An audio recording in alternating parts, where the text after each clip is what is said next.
Not everybody gonna make it. That's the reality. Just take it. But no matter how that journey ends, don't you ever forsake it. Ooh, it's a hydration situation where the locker room comes to life and the X's and O's meets the I's and U's. Y'all want to show some love?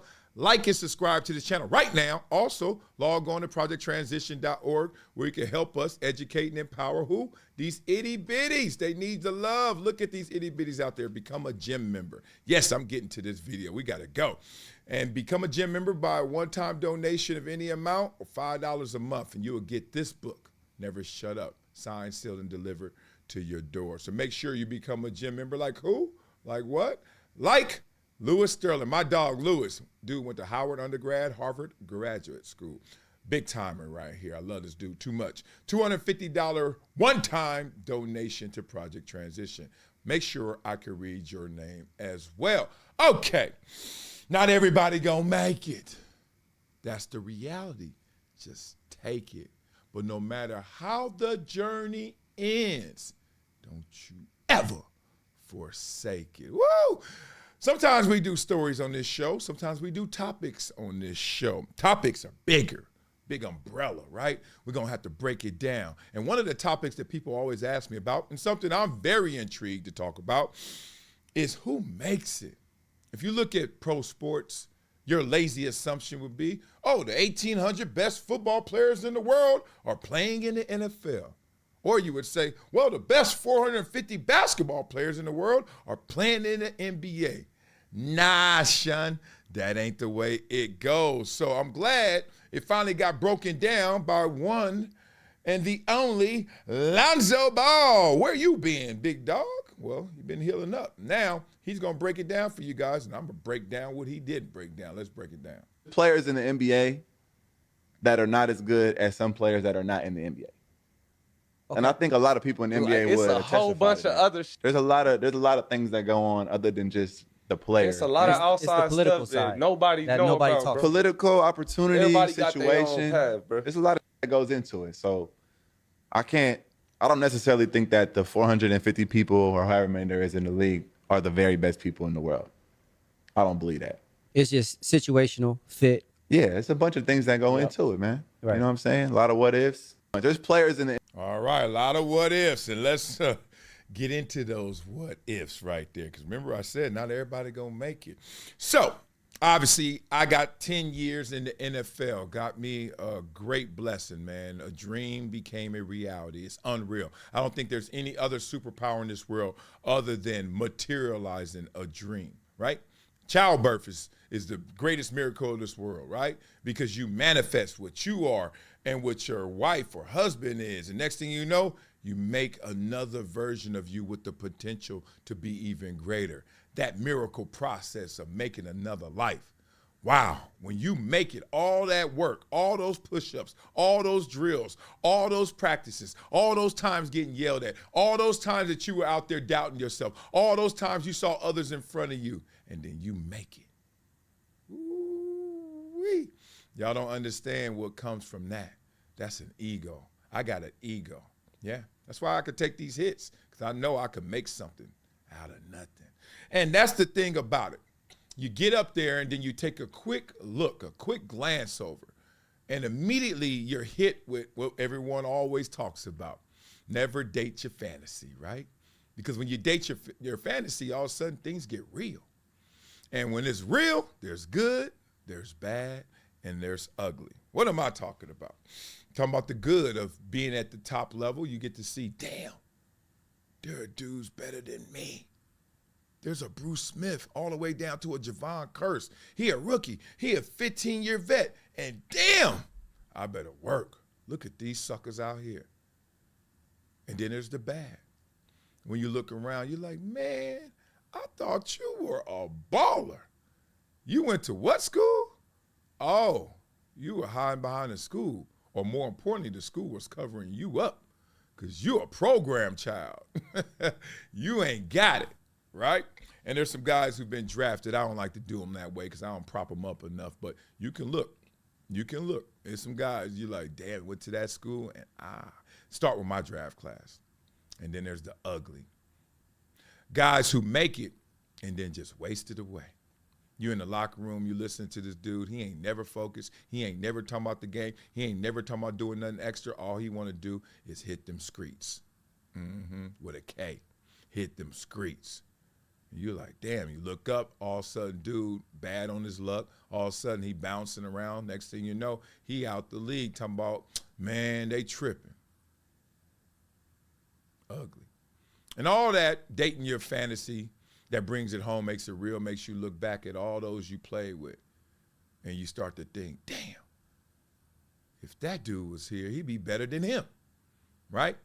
If he was here, he was better than him. How come he didn't make it? How come my boy in high school didn't make it? He was better than me. So the craziest thing I saw is the fact that there was always a team I was on that I had played with somebody before that was better than the worst player on the team I was in on the NFL level. Think about that. I played Pop Warner, Inglewood football, junior All-American. They don't want none of the big beat machine. Inglewood, Mohawk winner, Carson killer. You got dang right. Woo, woo. We used to do that. Still feel chills from that. Get to high school, went to Westchester, went to St. Monica's. College, Columbia. I know. Y'all ain't heard of none of them.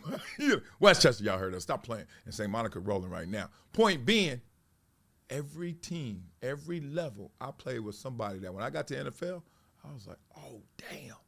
He could have made it. He could have been here.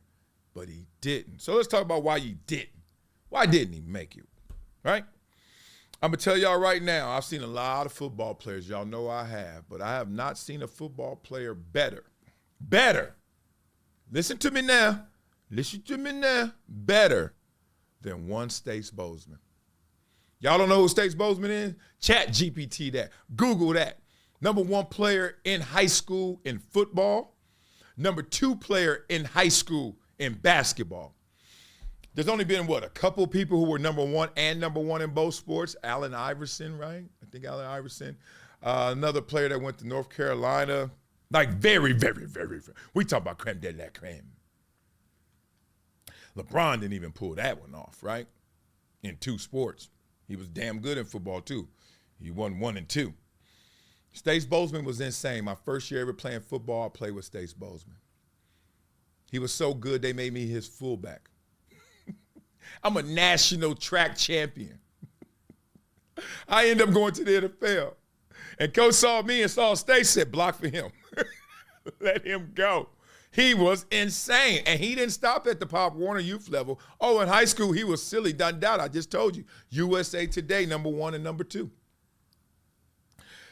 Stace and I weren't too close in high school. He immediately was so good, he skipped and moved up a division on us. So we didn't even play together but 1 year. But I used to watch him. Like, damn, he's sick. Followed him. And he had a choice to make. And this is back in the days, the Charlie Ward days. Those times where everybody was saying, play basketball, forget football. We weren't making the same amount of money. You looked at basketball, obviously the injury rate, not a lot less. You're like, man, you got to play basketball. Plus, basketball at the top of the pyramid in terms of success as an athlete. That's the best sport to play. We all know it. Baseball season too damn long, not athletic enough. Basketball got the perfect mid of like, okay, you playing a lot, but not too much. And then you got football. Oh, y'all not playing that much, but damn. No wonder y'all not playing that much. That shit hurt, right? Everybody getting hurt. Basketball is it. And he did what everybody would have done with the same choice, I think, at that time. Not now. This era right now, the dude was a quarterback, 6'4", 220, running 4'4", 4'5", silly. He chose basketball. And he was damn good in basketball, but he was insane in the membrane in football. Ended up going to USC, played, went overseas, played, even got some NBA run. But it wasn't the same. And I've always talked about, you know me, I always say, the basketball players are the best athletes. You fall down to football, right? Stace didn't fall down to football. He played up to basketball and chased that dream. Didn't work out. Now I hear my big dog is in Minnesota. I saw him a few years ago. He's in Minnesota, raising a family, doing a lot of great work with the youth. Respect, salute to Stace Bozeman. Trust me, of the 1,800 at the top level, Stace Bozeman belonged there. Give you another one. I remember switching high schools. I went from Westchester to St. Monica's.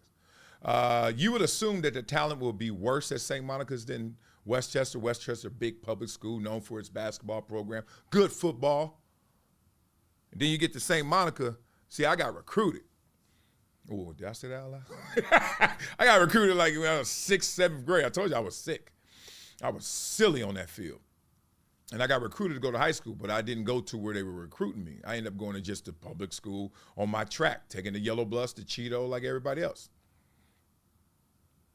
And I get there and I look up, nobody going to the 4-year schools. I'm like, where everybody going that's going to USC, UCLA, you know, give me something. Nebraska, something. None of y'all ball, y'all all city, all state, nobody. So I transferred. And when I transferred, I got hit with this dude. I think he was like 6'3", maybe 6'3", 220, 230, 220. Named Al Jones. 6-pack. Used to wear these little crop tops everywhere he went. Al Jones. All I remember is seeing flip-flops and crop tops. This dude was stupid. We used to go to all these camps. I'm like, he in high school? I'm like, man, come on, man. But I was saying that. The ladies were saying that. Every dude that met him said that. And I think Al started to listen to that. Story goes that Al wasn't as focused on the game as you needed to be to make it. And we're going to talk about what those things can be and what they are that keeps you out of making it somewhere that you probably deserve to be, at least based on talent. The last one was somebody at my high school as well. The hardest hitting football player I've ever seen. And this is without doubt. This dude, living legend. If you know the name, Keith Walt Green. Google it. Went to Boise State. Growing up and in high school, here's some of the incidents, some of the crime scenes he left on the football field. One time, he knocked the padding out of a dude's shoulder pads. We got on shoulder pads and a jersey. And then this dude got hit, and next thing you know, it was like fairy dust and powder and cotton balls coming out this dude's shirt. It was his shoulder pads disintegrating because he getting lit up by Keith Walt Green. Another incident, he hits a dude on the field, knocks him off the field, off the track. You know, the track on the outside of the football field, gets him into the fence. He gets stuck.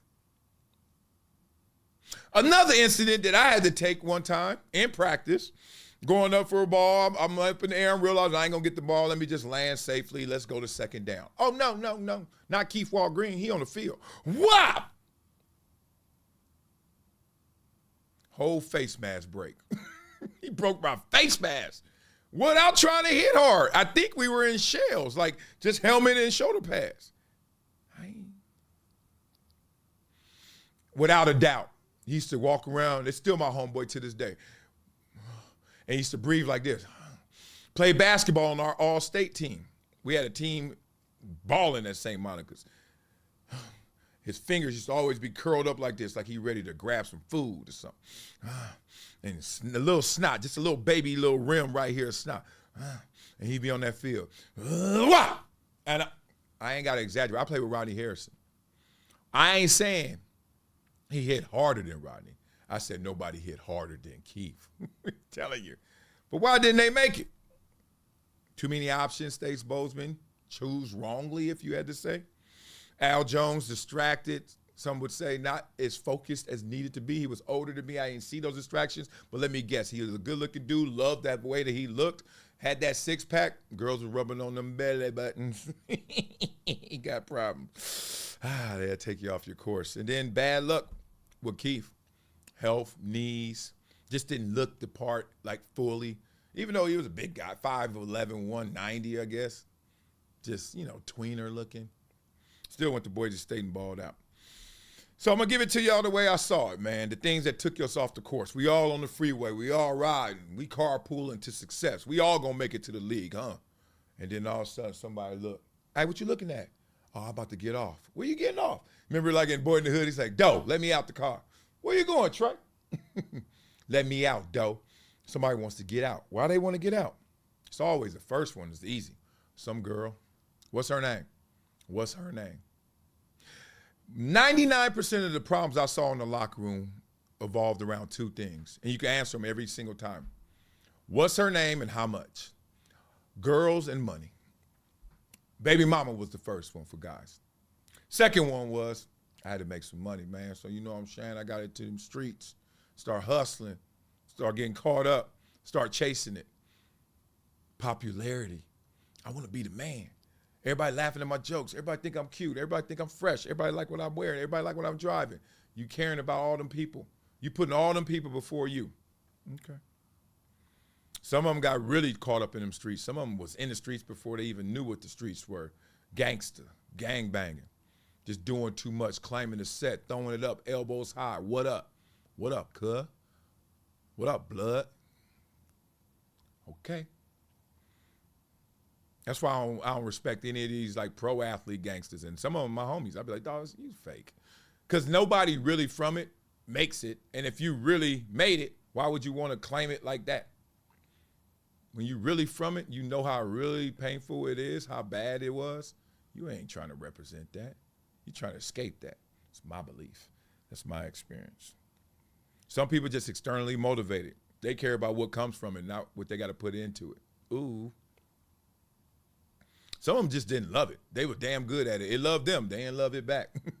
You didn't put in that work. And if you don't love it, that's why I don't push my kids. I just follow them to their passion places. And then I say, that's what we going to do. Because if you don't do it that way, they're going to get beat. As soon as they get to a higher level, they're going to find somebody who's as talented as them, who loves it. Who's going to wake up while your kid over there still, can I play Minecraft? Yeah, you can play Minecraft. And he about to play some mind games on you when y'all get on that field. On that court, that boy loves it. You just like it. And sometimes just good old-fashioned burnout. Hey, I did it. It was great. I'm good. What? Let me out, dog. Let me out. You're like, damn, that's how the game goes. So I just had to break this down. I'm so glad Lonzo came back. First of all, I'm glad he's healthy again. Shout out to Lonzo, man. I used to interview him all the time. That's a little homie. Whole Ball family. You know I grew up with the Ball twins, which are the brothers of LeVar Ball, Papa. So all of them, Papa and the two twins, brothers. Then, you know, Lonzo and the little one, LaMelo, and Angelo, and L.A., all them Lolos. So that's the family over there, man. Beat it up in the comments. Let me know what you think. What happened to you? Why you didn't make it? What happened to the homie? Why he didn't make it? Break it down. Let's be real on this show. Let's talk some talk and have some fun with it. All right, and make sure you log on to projecttransition.org to help us educate and empower these itty bitties. I love these people so much. Y'all got to help me love them, man, by becoming a gym member. $5 a month, you get this book sent to you. Never shut up. But give more than $5 a month, because I know y'all got it. Y'all out there balling on some Twinkies. And then, you remember that song? And then you can get some recognition like my man Lewis Sterling, who made a one-time $250 donation. I got to go pick up my itty bitties right now. Having a beautiful good. Wow. What's up, y'all? It's Marcellus Wiley, founder of Project Transition and proud gym member. I'm excited to share with you an opportunity that will support our kids on their mission to making their dreams a reality. At Project Transition, we believe that real change comes from consistent action and support. That's why we invite you to join our powerful gym membership program that is making a difference every single day. As a gym partner, by giving every month, you'll fuel our mission by providing monthly support that turns into real empowerment and education for underserved youth. Your commitment reduces school dropouts, nurtures communities, and funds impactful programs like the Rising Stars Academy that we share. Together, we can turn potential into prosperity.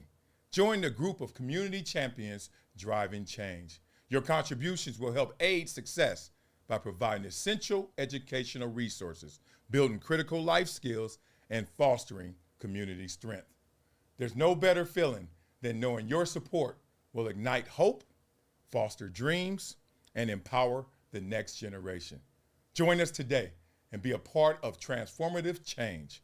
Help our youth become greater than their greatest excuse. Become a gym partner. Thank you.